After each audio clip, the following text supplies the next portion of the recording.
महसूस हुआ। और फिर एक और चुटकुला, हरियाणा जो है मशहूर है बात करने में, अंदाज में, सही है गलत है? तो दो टीचर आपस में बात कर रहे थे, जैसे सुदेश सिर हमें, तो एक ने कहा भी आपको टाटा और बिरला की संपत्ति मिल जाए, तो उसने कहा कि उससे ज्यादा कमा लेंगे। बोला कैसे? बोला ट्यूशन और पढ़ा लेंगे। तो ट्यूशन पढ़ाया, और ये जो आज नए भारत का निर्माण है इसमें भूमिका अदा करने का मुझे मौका मिला। और धीरे धीरे, जैसे आपने अभी बताया होगा कि 636 रुपए का मुझे एक चेक आया। उस समय ज्यादा प्रोडक्ट नहीं थे, केवल कपड़ा इसमें था, किट जिसको कहते थे, और किट का उल्टा करके हम कहते थे अगर आप टिके रहे तो आप करोड़पति होंगे। और ये एक लाइन हमें मोटिवेट करती थी। और आज आपको कहता हूं कि देखिए, अगर आप टिके रहे इस बिजनेस में तो आने वाले समय के करोड़पति आप होंगे। तालियां नहीं बजा सकते? तो ये तय करेगा कि एक साल आप कैसे चलते हैं।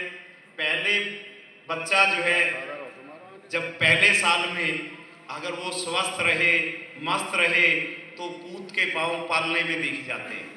अभी तक मैं ज्यादा टच में नहीं रहा, लेकिन आज मैं कहता हूं, ये पूरी टीम आगे फ्रंट लाइन और आप लोग और महिलाएं बैठी हैं, कि आपने अगर ठीक से काम किया, ठीक से काम आपको करना है, लेकिन गाइडलाइन से काम किया तो बहुत ऊंचाई पे हम जा सकते हैं।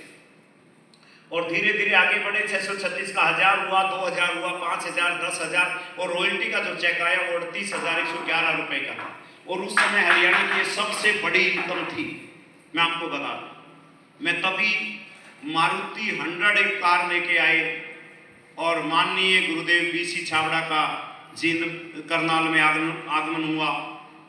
उस कार लेने से मेरा बिजनेस डबल हो गया, क्योंकि मैंने एक बात सुनी थी, जो दिखता है वो बिकता है। ये लगा कि एक मास्टर अगर आरसीएम का कपड़ा पहन के कार दे सकता है, तो जैसे पूजा ने चैलेंज किया, तो लोगों ने अपने मुंह पे थप्पड़ मारा कि मैं क्यों नहीं ले सकता, और बिजनेस डबल हो गया। और जैसे बिजनेस बढ़ा, मेरे को एक समझ में आ गया, ये दिखने से होता है क्या। तो मैंने एक ऐलान किया कि अब मैं सरकारी नौकरी नहीं करूंगा। और जब मैंने ये बात कही तो लोगों ने कहा, न्यूए को नहीं छूटे करती, या सरकारी नौकरी है, देखांगे जब छोड़ देगा। हेलो, बात समझ में आई?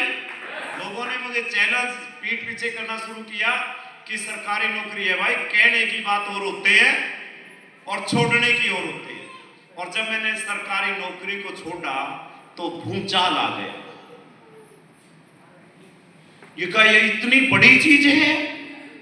आरसीएम की नौकरी छोड़ से, नौकरी से इसका मतलब बड़ी होगी, नौकरी से इसका मतलब बड़ी होगी।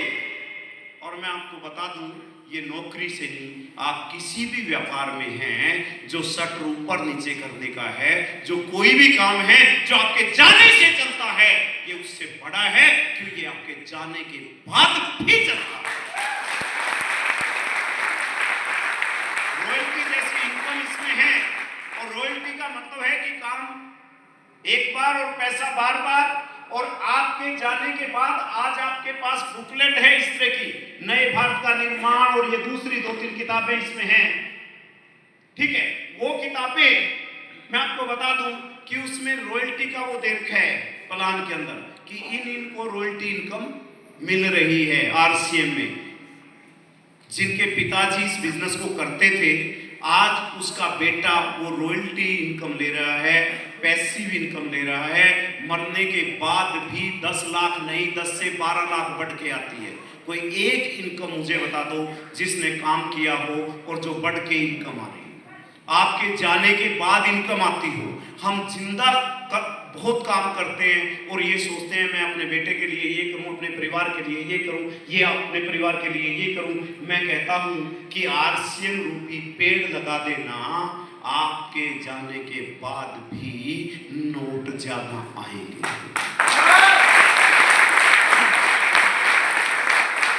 क्योंकि मुझे एहसास है कि जब मैं पैदा हुआ, मेरे पिताजी करोड़पति नहीं थे, मेरे बच्चे पैदा हुए, मैं करोड़पति नहीं था, लेकिन इस सिस्टम में आके जब मेरे पोते ने जन्म लिया, मैं कई बार करोड़पति बन चुका था।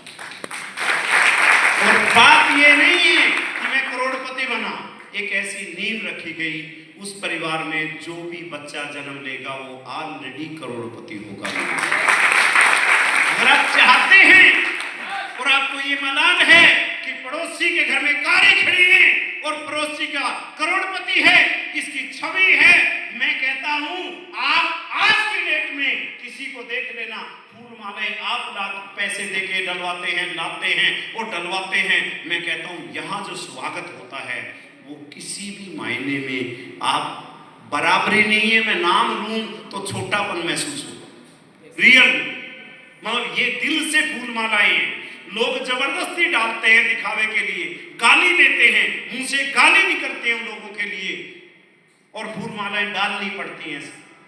सही है गलत है? और यहां जिस तरह से वेलकम होता है, बस आप एक समझ ले, अपने आप को बलवान दीक्षित समझ ले, अपने आप को महिलाएं पूजा आप समझ ले, अपने आप को आप सुदेश मास्टरी समझ ले, अपने आप को आप नरेंद्र जी समझ ले, आप अपने आप को जो है रामेश्वर जी समझ ले, आप अपने आप को ये समझ ले कि आज मैं आया हूं तो एक विशेष घटना मेरे परिवार के लिए घटने जा रही है। आप यहाँ जो समय दिया है, जो अपने यहाँ समय निकाला है, मैं कहता हूं कोई विशेष कृपा आपके ऊपर है। अभी तक 1% इंडियन को भी भरोसा नहीं है कि ये ऐसे चलता है। मैं एक करनाल की मीटिंग थी, मेरे मित्र हैं बहुत अच्छे, मैं चाय पीने के लिए या मुझे रोज हाल चाल तीसरे दिन पूछते हैं कि कहाँ हो दीक्षित जी, कहाँ रहते हो। करनाल में मीटिंग थी, मैं साथ ले आया। मैं आपको उनकी क्वालिटी बता दूं, वो खुद कई सर्विसेज की हैं उन्होंने, उनकी मैडम सर्विस में थी, 11 डॉक्टर उसके परिवार में हैं, जज उसके परिवार में हैं। और जब ये वेलकम उन्होंने देखा और मेरे को 3 घंटे 2 घंटे ट्रेनिंग के अंदर स्टेज पे देखा, तो बाद में ये कहते हैं दीक्षित जी आप इतने बड़े हैं क्या? मैंने कहा नहीं, मैं तो 5 फुट 2 इंच का हूं।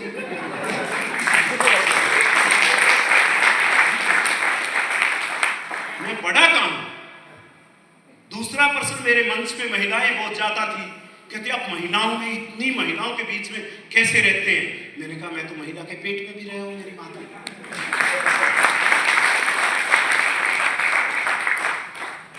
और वो सतब रह गई कि इतने दिनों से मैं आपको जानता हूं और आप इतने बड़े मतलब इस तरह का काम कर रहे हैं और आपका स्टेमिना इतना है, आपकी एज कितनी है? मैंने कहा बहुत 60 में, मेरा पोता 11th में पढ़ता है। मेरे को कहता कि सहम गया, बोले ये है क्या?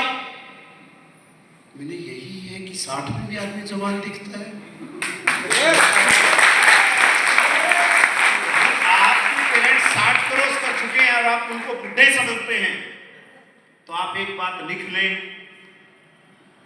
आपके बच्चे आपको 70 के बाद भी बूढ़ा नहीं कहेंगे।